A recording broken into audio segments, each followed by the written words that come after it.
Sex hormones support the production of sex hormones. Stress supports the production of stress hormones. So how much are we putting the attention? Where are we putting this attention? That's going to help us to feedback loop of creating more and more and more of that thing. Today's guest is Dr. Kat Meyer. Kat is a licensed psychotherapist specializing in sex trauma and ketamine-assisted therapy, author, yoga teacher, and international speaker dedicated to evolving the relationship we have surrounding sexuality and our bodies. It's such a pleasure to welcome you on today to the Longevity and Lifestyle podcast, Dr. Kat. Thank you so much for coming on. It's my absolute pleasure to be here. Thank you. So I'm really excited to dive into this topic today. And I'd like to start with the fact that, first of all, you help tens of thousands of people come back to their hearts, their bodies, and create erotically inspired lives through sex, love, and yoga. What exactly does this mean, and what is it that you do? Can you share with my audience, please? Yeah. So I have been a psychotherapist working around sexuality and trauma for the past 13 years. And the manifestation of that is really varied. So I have my own private practice where I see individuals and couples and even polycules or, whatever relationship formation. Whatever it is. Yeah. And then I also hold retreats, in-person retreats. I do online courses, and I do podcasting and workshops and speaking and all the things. I love it. And part of the practice you say about, coming back to their hearts and their bodies. Yeah. Why do they need to come back to it? What are you seeing? What's been happening? Many of us have a challenging relationship with our bodies, whether it's, from these past experiences, these negative experiences, these messages that we inherited from our parents around our looks or how our body is supposed to be, or our worth, how our worth is attached to what we can accomplish, what we can control, what we can make happen or force happen. And even experiences around, sexuality or our body, our expression in our body, or the erotic connection or the affection or the touch of it, or the, sensuality of it all, the pleasure of it all. Like we're tied up, we're a compilation of all these different programs and messages that we've experienced. And that can leave us with this complicated relationship, whether it's we don't want to look at our bodies because we cringe, or we inhibit our expression because we want to protect against the potential harm or pain of rejection, or there may be a lot of fear residing in our body, a lot of anxiety in our body, a lot of discomfort or depression. Depression is the experience of us suppressing an authentic expression in our body in order to, create protection for ourselves. And so all of that exists in the body. And if we don't want to, if we are trying to protect ourselves from that discomfort, then we're going to find these very clever ways to avoid being in the body. So whether we're distracting, or we're avoiding, or we're using food as a way to manage the feelings in our body, or we're focusing externally on other people and other things outside of the physical sensations of the body, or we stay in our head in the very, quote unquote, safe place it is to be in this intellectual space and analyzing everything rather than feeling. Yeah. So it's about giving us these practices of how we can turn inward and face off with these the complex layers of ourself, whether it's the psyche, the mental aspects of it, the emotional, the physical manifestations of that, and even the meaning that we ascribe to all these pieces, our body, our sex, our love, our worth, for us to be able to find more freedom and liberation in the body. And then as a result, longevity and vibrancy, which can only come if we're learning how to process some of these distressing past experiences, or be able to process what our nervous system is trying to manage on a constant level, whether it's fear or whether it's protection or otherwise.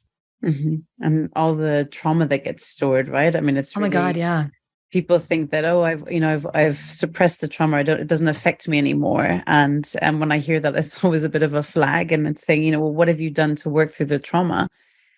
and it's down there, and it trauma always comes back. And so Mhm. I think by ignoring it, it's going to manifest in certain ways. I mean, I used to be very well versed at having a facade and everything is fine. And, the house could be burning down behind me and it's fine. And then emotions are suppressed and physical and health issues tend to arise as well. So finding different ways to work through trauma is so important. And I love your practice and what you're doing. So I'm excited to dig in. Absolutely. I mean, I used to struggle with a lot of autoimmune issues and alopecia and foggy brain and stomach issues. And I couldn't understand why I was having all these issues because I was a yoga teacher. I was healthy, I ate healthy, I exercised, but it was all this sexual trauma pieces that weren't, again, I was doing the same thing. I was suppressing. I was like, let's just focus on the positive. Let's just, like move forward, right? Just put the smile on, it's fine. Yeah. Right. But we don't understand that the nervous system is still running on high with that because it's picking up cues in the environment and labeling it as danger. And so I didn't even realize I wasn't even physically connected to the fact that I was in a heightened nervous system state all the time. So of course that's going to exhaust me. And of course that's going to bring up these physiological manifestations because in illnesses because you're not meant to be in this fear state all the time. You're not I meant to be know, on high anxious all the time. Yeah, stress, fight or yeah. flight. Exactly. Oh, And the problem is that the longer we run at that level, that we yeah. just, that's becomes a new baseline and we think we're Hmm. fine and that we think that that's normal. And then this is where the chronic conditions come through, right? And it's easy to hide that in this Western culture where we're so fixated on lots of coffee and producing more and go go go go go. I Mhm. didn't have to pay attention to how the trauma was affecting me. I was just like, like let's accomplish this and finish this and take on this. It's like, oh Busy, well, busy, busy. yeah. Is this anxiety from unprocessed trauma, or is this anxiety from all this like going going going? Like it's the same heightened nervous system state, the same cortisol running, the same like adrenaline. So it's easy to mask. 100%. What was for you the real pivoting point? So I got really sick and I had zero sexual desire, zero. I struggled with relationships. I would last in relationships about 2 weeks and then I would be in full blown panic and in them very just abruptly. And so like after a while of experiencing this, I'm studying sexuality and I want that so much, but like what's manifesting in my life is not that. And so I dove into studying all of this around, I started the physical and the academic route, and I wanted to learn as much as I could, in research. But then I discovered more like Eastern philosophy and esoteric practices and energy, and discovered that healing happens on many levels. It's not just this mental and emotional or physical health. It's everything. And then specializing more in trauma and doing my own trauma therapy work and also psychedelics and discuss, having these realizations come up from an experiential level of realizing, oh, I'm not in my body. Oh, that's what it means to surrender. Oh, I've been clenching in my body the entire time, every day. That's why I have pain. Oh, The pennies drop. Yeah. yeah. So it's been a progression over these last 15 years. But it's made it more of a holistic understanding by studying all these different perspectives and putting myself in these situations.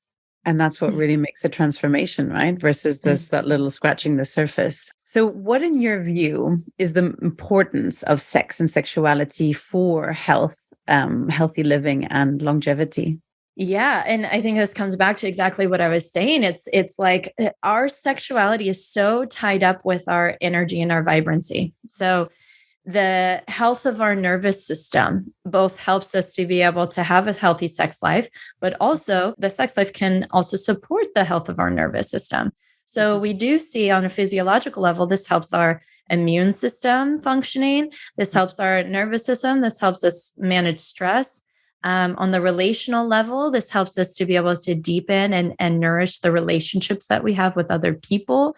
This helps us to be able to feel close with somebody, to be able to, right? the connectiveness, but also I love to emphasize to my students around this concept of erotic intelligence, around, the more that we can infuse sexuality, not even just as the act of sex, but a living in our eroticism, eroticism being how we transform the way that we embody this sexual body with playfulness or with creativity and imagination, and we engage that same concept with everything around us, our environment, or our coffee in the morning, or our I don't know what's in my environment right now. I've got candles, like, I don't know. Just really being in the pleasure of everything really helps us to, I guess, in turn, in coming full circle, helps us to be able to strengthen that nervous system, which we know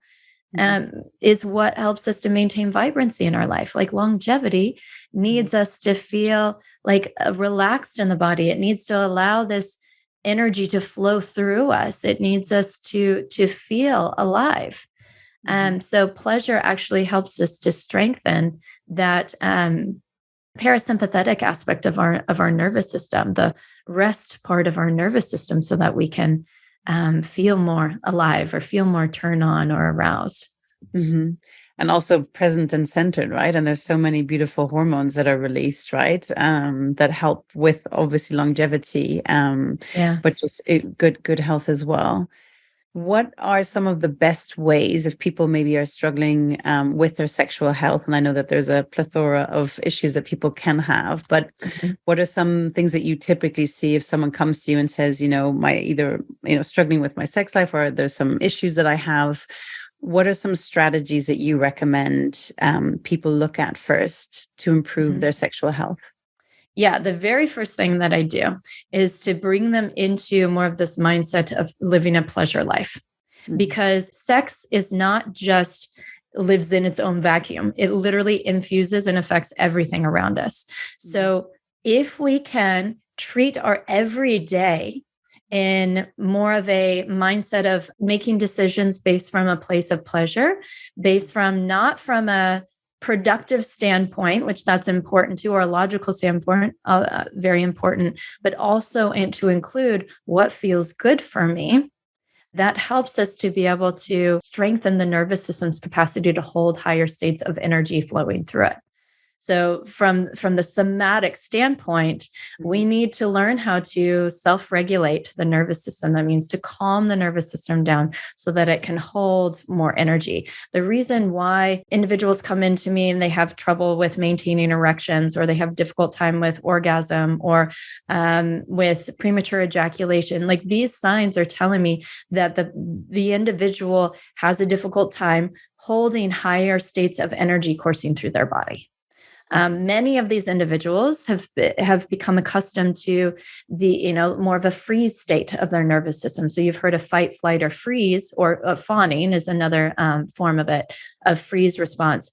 But if we stay in a state of frozenness rather than being able to embody more of our bigness, more of our, I like to use the word big cat energy, like this more ferocity, then of course we're going to shut down. Of course, our cock is going to go blip and fall flat. Of course, we're not going to be able to orgasm. We're going to clench up right as we're approaching that orgasm, because we can't sustain high levels of stimulation. So pleasure, and really focusing and savoring on pleasure. In somatic therapy, we call this glimmers and glows. So glimmer is the recognition, the fleeting recognition of something in our environment that feels good and opens the body. So like in my office, I have these trees surrounding, and there's a bunch of little birds. So when I catch the birds, it really brings an expansion in my chest and my stomach is where I feel emotion the most. And then if I stay focusing on that, I'll notice a response of my body that's a down-regulating nervous system response. So either I'll sit back into my chair, I'll yawn, I'll sigh, I'll have a smile come up. And every time we do that, it strengthens the nervous system more and more and more. So making decisions based on pleasure, focusing on glimmers and glows, allowing yourself to even get curious about your desires. It's such a vulnerable thing, but it's so important. Are we having the sex life that we think we're supposed to have, quote unquote, or are we having sex life that we're supposed to want, or that we want, that we desire, that actually resonates with us? And it comes back to, recognizing somatically how that desire shows up for us. This Beautifully relationship. said. Yeah. Beautifully said. And I think what I hear, and before our conversation, I was asking around, speaking with some friends, also trying to get some feedback and questions. And I think where some people, what I hear is like, life is so busy and you're just doing. And like, how are you supposed to have time? And some people are in, longer marriages and things like that as well. Like, how do you reconnect with that desire if a lot of people feel like, oh, that part of me is kind of half shut down, or I'm not really connected to it? So how do you help for people who feel that maybe that they've neglected that part of them for so long that they don't know what to look out for or how to reawaken it? What do you recommend? Tapping into your curiosity. So your curiosity expands you, it opens you. Certainty is the death of growth. So we really need to tap into the curiosity, the potential. What do I light up to or be drawn to? And so many people short circuit with the question, what do you want? Because it's a very loaded question, and that's very vulnerable. Is my answer going to risk the loss of you? Is my answer going to cause conflict with you? So I always suggest to people, fill your environment with erotic cues, or whether that is podcasts or Instagram accounts, or erotic poetry, erotic literature, erotic stories. Follow these little threads that you come across and go down that if it's interesting to you. So your interest will expand you. Follow that. Don't follow down something that you feel you're supposed to go down simply because, I said so. but we all have different erotic languages, so to say. Like my body is drawn to and turned on and really satiated by very specific cues, and then somebody else will have very other specific cues. And so when we look at this in relationships, if we recognize that we are two separate individuals with separate needs, desires, turn-ons, and even breaks, what turn us off, then we can individuate us, and it becomes way easier to work through some of these challenges. We're not putting that on the other person to make us orgasm or to know what to do, because they may speak a totally different language than we do. So maybe one of us is more sensual and needs like a lot of foreplay and warm them up and ambiance, and maybe the other person is more kinky, or is into more BDSM or bondage or like whole productions of scenes, or maybe one of us is more energetic and highly sensitive and needs more anticipation and teasing and lightness in the touch. And maybe the other person is just like ready to stick it in and get an orgasm and let's go, So when we can pause and recognize we are going to be different than our partner, that doesn't mean that we're sexually incompatible. It actually means that we can learn how to speak a new language and add to our repertoire. And it also means that we can infuse our needs with their needs. They don't have to be mutually exclusive, and they don't have to be conflicting. There is a way that we can interweave these. It's just going to take conscious attention and work in order to do that. I think we fall under this. There's this myth that sex needs to be natural, or chemistry needs to be natural, and I just don't believe in that. I think that's the lazy way of doing it. But it like anything, we can, if we put our intention around it and we really cultivate this, then we can all find resonance sexually with our partner.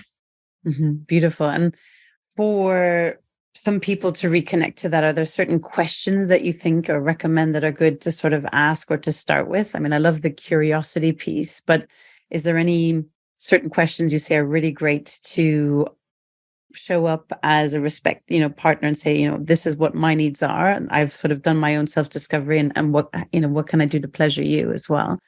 Are there certain things that you recommend?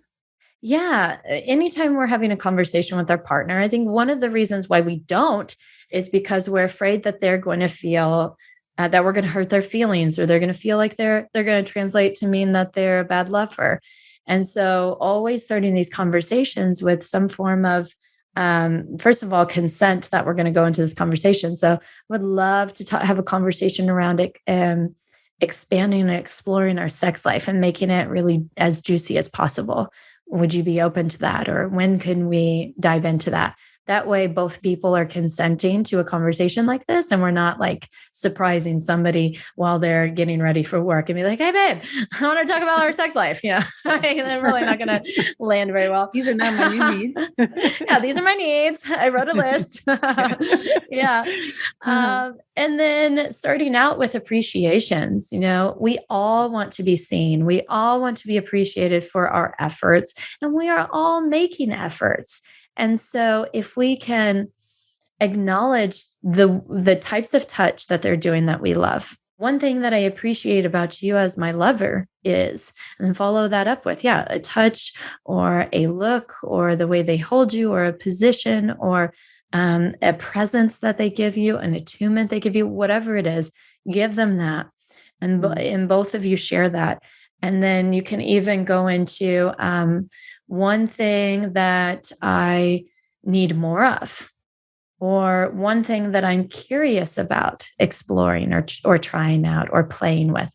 I love the word play because it connotates this exploration and experimentation without having to be good at it.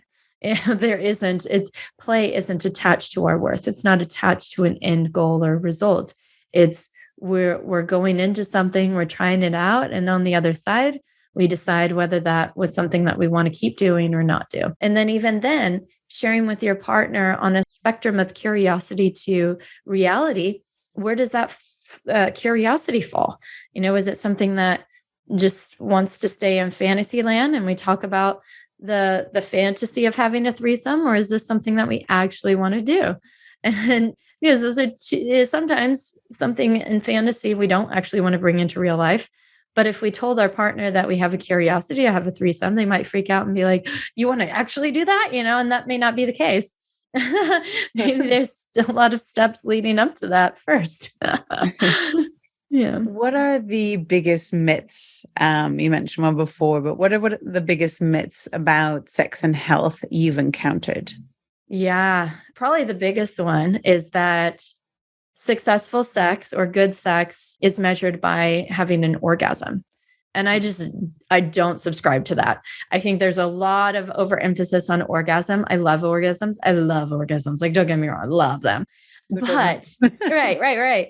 But we can put a pressure on ourselves to experience an orgasm every time we engage in sex. And then that can turn a very enjoyable sexual interaction into work. So me and my partner, we're constantly having sex, like living in sex, not because we're having penetrative sex and orgasm every 5 minutes. We're not, but it's a constant like grabbing each other and like breathing and moving energy and touching. And sometimes we have insertion and we're just rocking and rolling in with each other. And that's like 5 minutes. And then we're like, okay, goodbye. I gotta go, Gotta go to work. Yeah. Or constantly bumping into each other, grinding into each other. And then that's it, but it's like, that is sex as well. But it's almost like we've narrowed the definition of sex into this very tiny image of this behavior that we do in bed at this particular time. And it has to have this whole production, and it doesn't. Quickies can be, and quickies again don't have to have orgasm. There's some fun interactions I've done with partners, and then I prescribe this to students as well. Of like, sometimes you setting a timer for 2 minutes, or telling your partner you have 3 minutes left to do this thing, and then at the end of that, that's it. But you create a container oftentimes for this wild energy just coursing through this vibrancy of like, yeah, because you have a time limit. You got to get it in there, whatever it is, enjoy it as much as you can, squeeze it out, squeeze out as much as you can from that experience. But like, if you pressure yourself that I have to have an orgasm in that, then that can totally deplete us and put us into performance anxiety, or I have to maintain an erection during those 3 minutes. No, you don't have to. Switch allows sex to be more of this breathing model versus this linear destination oriented model. And that's where, again, like we think about vibrancy can occur with that, like sex hormones support the production of sex hormones. Stress supports the production of stress hormones. So how much are we putting the attention? Where are we putting this attention? And that's going to help us to feedback loop of creating more and more and more of that thing. So would you say that it's as soon as you start getting goal orientated, that it goes into the head, and actually the key to the pleasure is just staying in the body? Absolutely. Yeah. Mm-hmm. And if you do get stuck in the head, or if you notice your partner get stuck up there, pause. Mm-hmm. We try to override it because we're afraid of ruining the experience. Mm-hmm. But it ruins the experience if you try to push yourself through and you're not there. You're not fully present. Exactly. I mean, some of the sexiest moments is when I've had partners stop me, notice that my mind is elsewhere, and they stop and they're like, hey, what's going on inside your head? And then we get to pause and I get to tune into it.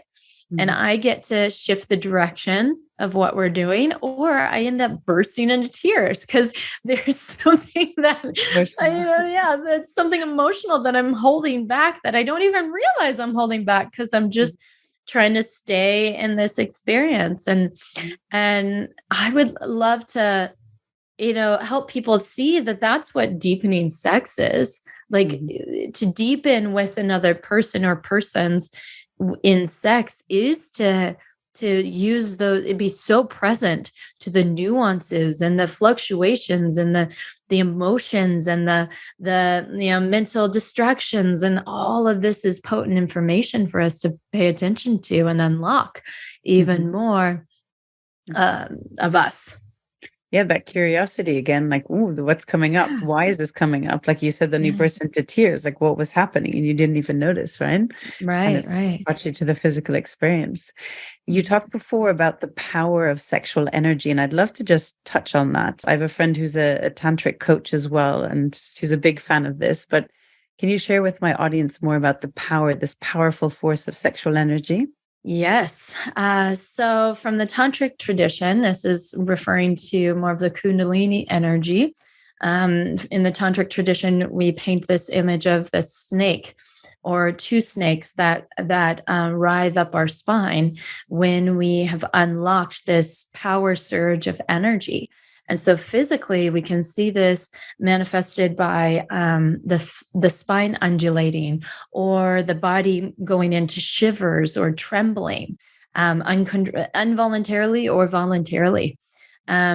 We can reach these experiences with relaxing the body, breathing, using sound vibration, and even movement of the body to both downregulate the nervous system, but then also simultaneously activate the energy so that it can flow through the body. And so there's space in the body for it to flow. So then physiologically, the Kundalini represents the health of that nervous system. So we see in Tantra these two snakes that weave up the spine, and that's representative of the sympathetic nervous system and the parasympathetic nervous system. We need to have the health of both of those to support healthy sex life. The parasympathetic is that rest and digest aspect of us. We need to relax because that opens the body for flow to occur. We can't flow if our body's tense and contracted or exhausted. Now, the sympathetic system is all about the activation, the arousal. This is where we get turned on. And that can be powerful energy coursing through us. And if we're exhausted, if we are in a fear state, if we can't hold high stimulation, then again, that comes back to, struggle with orgasms, erections, even lubrication, some of these arousal physiological responses. And so we have to find that balance between both of those. Of course, breath is going to help with regulating our nervous system. Of course, movement is going to help to open the body. This is why my company is Sex Love Yoga, because yoga is such a powerful avenue for opening the body, strengthening the nervous system, and even our connection with the body. Are there certain practices in yoga that you say in particular are the most powerful for the work that you do? I mean, everything. Yoga. So yoga is a 8-limb path, which means that there's several different aspects of yoga. There is the pranayama, which is the breath, and the breath helps with, again, nervous system regulation, to be able to calm us, to open us, but also to activate energy in our body. Then we have the asana practice, which is the physical body movement. So this is the stretching, the contorting the body, practicing balances, and there's a lot of bilateral movement there, which helps with the brain regulation and the nervous system regulation. But it also helps to open the fascia, which is the connective tissue throughout the body, so that there is more of an open channel of energy and flow and feeling. It helps to support our hormones. And then there's also lifestyle practices. The yamas and the niyamas are principles to live life by. Then there's also the meditative practices. And meditation helps us in sex to be able to focus on the person in front of us or focus on our own sensation, reduces distraction, also helps alleviate so much of the built up stress in our body. So I see all of these as benefiting our sex life and our love life. I see it as a very foundational piece. Absolutely. Yeah. Yeah. Let's talk about sex therapy. Some people mightn't be that familiar with, what exactly is sex therapy? What does it entail? What are some sort of use cases? Why do people come to you for sex therapy, and what can be resolved with it? People come to me for sex therapy for everything related to sex. Like, I don't know. I made this joke that I think everybody could benefit from a sex therapist or a sex coach, because again, we are wrapped up in so much cultural shame and programming and miseducation, even about how our bodies operate. And I went to a Catholic school in the Midwest of the United States, and it was all abstinence only or reproduction focus. It was like the messages I received of you can't masturbate, masturbation's a sin, don't have sex before marriage. Like, that is a foundational to my understanding of sex. And so imagine how our bodies respond when we're approaching these situations. I have so many clients who have shame from their religious upbringing. And this isn't to knock religion, but there's just, this is a really good example of how messages from somebody who's a authority figure that we look to for guidance and for helping us to understand how we're supposed to operate in the world. And at those formative ages, that becomes our reality. And so then as we grow, we experience other situations where we then have to come up to, like, the body contracts, or we freeze, or we have a difficult time with getting turned on, or we get so turned on and then we feel shame for having all these sexual urges. Like, what do we do with this? Why does this feel good that I'm like, rubbing my crotch against this chair?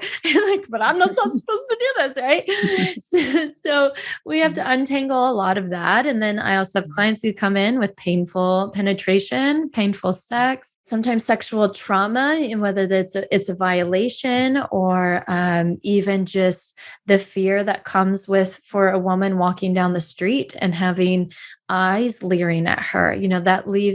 That's left many of my clients feeling like they're unsafe being in the body that they are. Their body is unsafe. They have to hide their body in order to protect them from harm.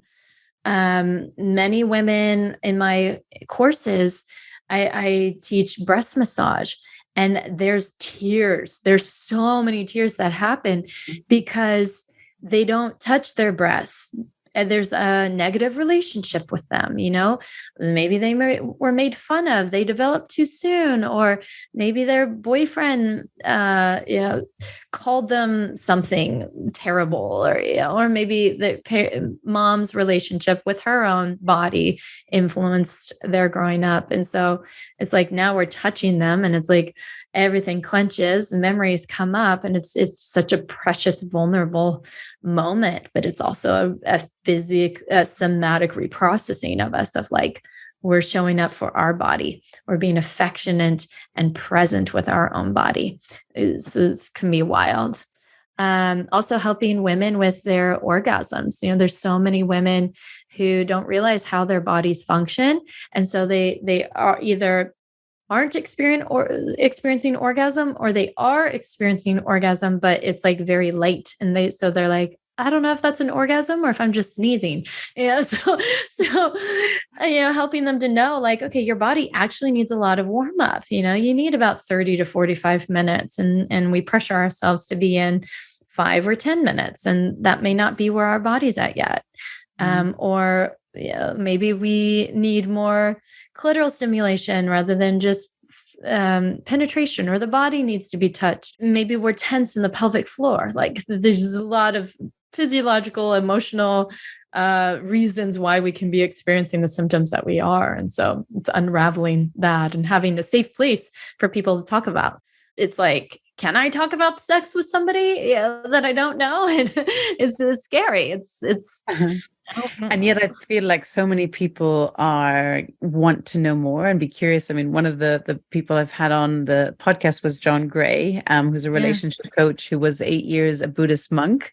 Yeah. And then when he came out, and this is, I think it's just such a funny story, because when he came out, he was like, okay, well, how do I do sex right? Like, he's like, I don't know anything about this. So he made it a point of like researching and talking to people and asking a lot. And he became, quote unquote, such an expert that people started going to him. And that's how he became a sex therapist, and then went on to become a relationship therapist as well. So he really just kind of dug in and did his research around it. Curiosity. Curiosity. There you go. Yeah, exactly. Yeah. And interest. And I guess he had a good story saying, I was a monk and now I have no idea what to do. So can you help me, please? But where I see a lot of women and just speaking to different people around this is the confusion with orgasms. And why is that so? I mean, I know you said there's a lot of cultural things behind it as well, but I feel like so many women feel either like it's not possible for them, or it's super difficult, or they push themselves down. Like, it shouldn't, it doesn't always happen to me, but that's okay. What do you recommend for women who are maybe struggling with understanding their own bodies around orgasm and different ways to attain that? Yeah. And so I want to start with, it is okay to not experience an orgasm. Like, I think this over fixation on orgasm makes orgasm elusive. Mm-hmm. So if we relax the pursuit of it, and we allow our body to express itself the way that it needs to, and allowing pleasure to be our compass, and following where it feels good, then that is foundational for experiencing orgasm. But if we're fixated on, I have to experience an orgasm, oftentimes they hide from us. It's like those unicorns, they just keep running away. Exactly. Right. Exactly. So it's almost like we have to take our eyes off the direct focus of it in order to experience it. But then also with that, I take women through a process of, identifying what these negative self-talk, where did that come from, in the culture, and then teaching them about how to be present to their body and down regulating their nervous system while they're being present and pleasuring and touching the body. because and putting these in bite-sized pieces of exercises, because a lot of women will be like, oh, like I masturbate, but I get bored, or I find myself getting distracted. And I'm like, yeah, so maybe you need to do practices that are even smaller than that, like shorter than that. Set your timer for that. And if you don't experience an orgasm, and they're great, it's all contributing to the foundation of the reconditioning of the body. I remember when I first brought myself to orgasm in my 20s, is I was 23 when I first had sex. And then when I brought myself to orgasm, I was probably, for the first time, I think I was like 26 or so. I had a lot of sexual trauma I had to work through. And I would keep coming back to the practice and keep coming, and I would get so frustrated. I would legit get frustrated. And then when I finally did, I was in this practice for 45 minutes before the orgasm decided to reveal itself. And I started crying after that. I was like, oh my God, I did it. Yeah. But again, it was this, consistency, devotion, stopping when I was getting distracted, bringing myself back, breathing, relaxing. And then, the patience. The patience is really key. So it's balancing the layers of this, the mental, the emotional, the physical, even the spiritual. What does it mean for me to be with my body? What does it mean for me to have an orgasm? What does it mean for me to have to be in pleasure? And making sure that those align with compassion and care for yourself versus. Because it's like a form of self-love almost, right? So reconnecting with yourself and finding that love for yourself as well, and taking care of yourself. That's cool. One area you cover is around having insight from sexual intelligence. Why is this important? What exactly is it? And how can these insights be embodied? So erotic intelligence is the fusion of 5 different principles of the health of our social intelligence, which is how we interact with other people, emotional intelligence, how we attune to our own individual emotions, as well as the emotions of other people. We're able to read them accurately, read ourselves accurately, and create the space for our emotional experience and expression. Body connection, body embodiment, the connection of sensations of the body, openness of the body, expression of the body, and creativity. So creativity and imagination, how well are we infusing that playfulness, or trying something different, or adding more production, more fun to the activity versus just having sex, or being playful and flirty. I love flirting. Flirty is a great, playful, creative way. And then also the inclusion of self-understanding. So the depth of how much you know yourself, self-awareness, self-connection with your thoughts, your beliefs, your behaviors, your patterns. So the more that we can cultivate these and nourish these, we'll see the end product of vibrancy, this heightened energy, this health, this motivation to keep doing sex, or to keep connecting, or to keep playing in that sexual space of ourselves. Again, whether it's in the bedroom, or it's just in the way that we embody our sexual body and expression. Because if we're just subscribing to the sex of the culture, what the culture says, and we don't infuse that with creativity or imagination, or if we're not connected to our body, or if we're not attuning to somebody's emotions and our own emotions, or if we're not taking the time to understand ourselves, like that's not going to motivate us to be in this sexual space. And it's actually going to result in more depletion, sex as depletion, sex as boring, sex as not something that I'm motivated to do. It's a task, it's work. It's like, oh, I don't have the energy for that tonight because of these things. And I always tease that if you hear from yourself or from your partner, it's like, oh, I'm too tired, I don't have the energy for sex tonight, then you're subscribing to that socially constructed idea of sex.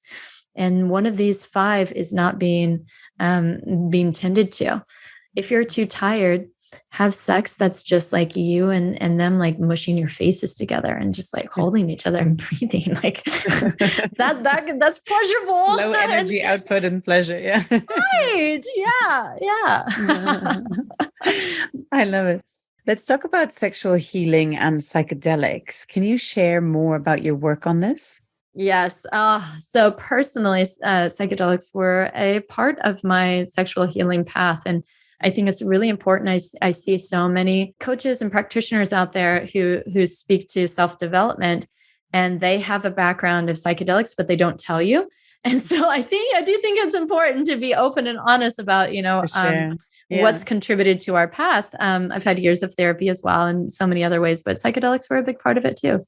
Ayahuasca was my first introduction or I guess psilocybin was for my first introduction, and then ayahuasca and going into more ceremonial perspectives, and then getting into the clinical aspect of it. So using ketamine in therapy practices and couples therapy and individual therapy.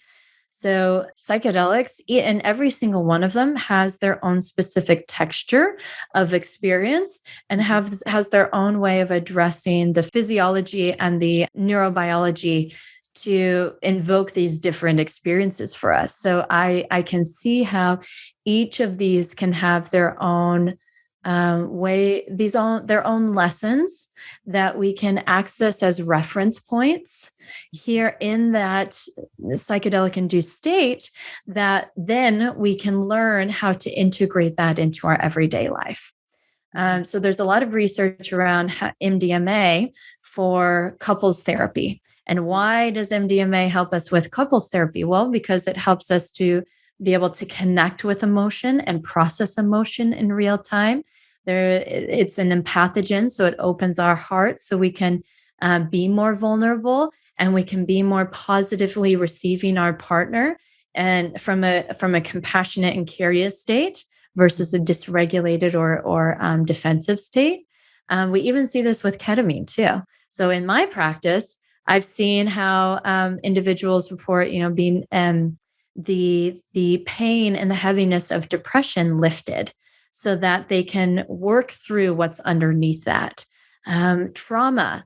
We've been able to go into some of this trauma pieces in a way that they can face off with some of the pain without the dysregulation that happens from the intense emotions of that moment. And so we can actually go in there and reprocess something. Same with MDMA. Those two are really powerful in working with trauma because of that particular experience.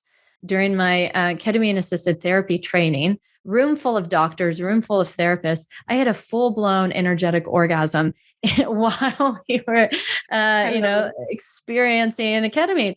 And I came out of that, and we were all processing it. Everybody looks to me and they're like, "What happened to you?" And I had a great time. I had a great time. That was great. Let's do it again. I went in with the intention of how can I use this for sex therapy? Like, is it possible to? Because I've heard from so many people told me, ketamine, it's a dissociator, so you're not going to be able to use it for sex therapy. There's nothing sexy about ketamine. But that's not the case that I've learned from myself, from my clients, from I even have an ongoing survey where I'm collecting people's anecdotal experiences. And there are several people. I have over 550 participants in that survey. Amazing. And I've had several people say that ketamine helps them to be able to access pleasure where they typically have a lot of anxiety, or it helps them to feel deeper connection and love with their partner, that they were able to put down their defenses, that they were able to feel energy moving through their body in a way that they hadn't before in sex. So it's again, I think what it comes down to is how are we prepping and how are we setting up the experience with these psychedelics or psychedelic therapy? If we start with the intention of something related to sex, and then we use practices that help us to connect with that part of us, then I think that they can really help us to, again, create that reference point of what's possible. And once we create a reference point of what's possible, it becomes easier for us to recreate that into a sober mindset. But that takes practice. It takes practice. It takes consistency and devotion. I think, people will argue with me and say, well, I can't experience a cosmic energetic orgasm in a sober mindset. I can only have that in psilocybin and MDMA. And I would argue that I have very psychedelic sex without psychedelics. And a lot of that has come from my tantric background. And a lot of that has come from, the sexual trauma work that I've done. And the devotion that I've put into that allows me to reach those states. But again, psychedelics helped me to realize I was not in my body. There was a lot of fear. There was a lot of clenching. There was a lot of, even identifying where the exhaustion was coming from, how it was made clear in that space of psychedelics. So beautiful and so powerful what can be done. I think it's such an exciting space, the research that's coming out, and I mean, across the board, but to be able to help heal also for sexual healing and sexual trauma as well. Would you say that for different people, like different people would respond to, say, psilocybin better versus MDMA versus ketamine? Are you seeing that? Or would you say ketamine is for everyone looking to experience sexual healing as well? Is it across the board or how would you reference it? Oh my gosh, that's such a good question. I will never say that psychedelics are for everyone, ever. I don't believe that. I think that there can be an overemphasis on psychedelics as this panacea, and I don't agree with that. I think similarly, again, each of these have different textures. Each of these also have different, again, physiological responses, and it's not physically or mentally appropriate for everyone. Ketamine happens to have the highest safety profile of all of these psychedelics, meaning that it's more appropriate health-wise for more people. There are certain counterindications, but ketamine has been around for over, I think it's been like 50 years. And originally it was used on the battlefield to help with soldiers. It's also used in, right? Yeah, it's used in pediatrics. It's used in as anesthetic more people can use that. The downside of that is it's also more highly addictive than the other psychedelics. So, there's some considerations around that, some considerations around certain mental health challenges, and then also low blood pressure and heart conditions. MDMA is not appropriate for people with high blood pressure. It's not appropriate for but it's also appropriate for a lot of more trauma. It's excellent for working with trauma because it helps to quiet down the amygdala and the fear part of the brain so that we can work with some of these pieces. And then psilocybin isn't appropriate for everybody, for people on SSRIs or, with other tendencies or family history of psychosis. And so it ultimately, and there's more counterindications there too. I really want to encourage people to talk to their doctors. What is the intention? What is it that we're going for? Because certain ones will help more effectively than others. But then also, what is your physical makeup and what is your lifestyle and what's going on for you so that there can be one that's more appropriate for you too. And which patient profile, if you will. So if people are listening and they're thinking, okay, I've kind of heard about psychedelics. I've never thought about psychedelics and sexual healing. Maybe this is for me. What are some questions you would typically ask a patient to see if this might be a good solution for them? First of all, I have to emphasize that, I don't promote illegal use of substances. All of this is for educational purposes. And we are seeing more and more rolling out legally across, in the United States, but also in other parts of the world. The Netherlands and Jamaica are both two countries that have psilocybin and truffles available, legal. And so you can go to retreats there or work with therapists or practitioners there. emphasizing that. So as for my ketamine work that I do, I have them do a medical evaluation with the doctor that I work with who prescribes. And then I do an evaluation of them in the first session and gather information about their mental health, and then even what the particular issue is that they're struggling with. Because sometimes, I have clients who come in and they want to work around the sexuality and ketamine. And sometimes I'm like, actually, we can just do regular talk therapy, sex therapy, and I can give you these things and we can work on that way. But then sometimes they come in and I'm like, oh, I think the ketamine would be really helpful to help to alleviate some of this, this symptom that you're experiencing, so we can work on the root of it. And it'll just, fast track the healing. So I would say that. And then also sometimes I work with couples in the ketamine space too. And so I find that to be really powerful when they can share the experience together.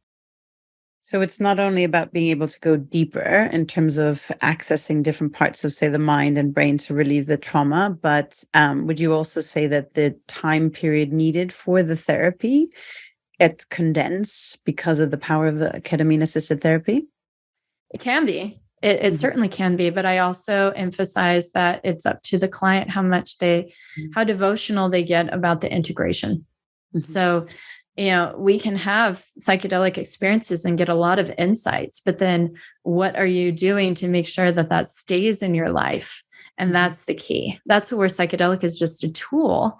But this is a lifestyle change. So you get these golden nuggets like this is what self-love feels like. Okay, now we have to, we can go back to what was programmed in us. That's homeostasis, which is self-loathing, or we can every day or every week do something that's really loving for ourselves or affectionate or caring. And that's what's going to change the neuro wiring for us.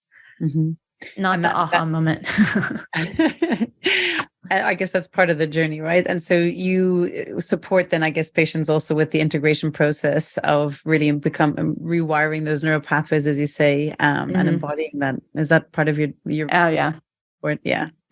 Yeah. Super important. Dr. Kat, for my listeners interested in following what you're doing and learning more about sex and yoga, love, all this amazing work you're doing, what is the best way that they can follow what you're doing? Yeah, so they can find me on Instagram at Sex Love Yoga. They can also find me on my website, sexloveyoga.com.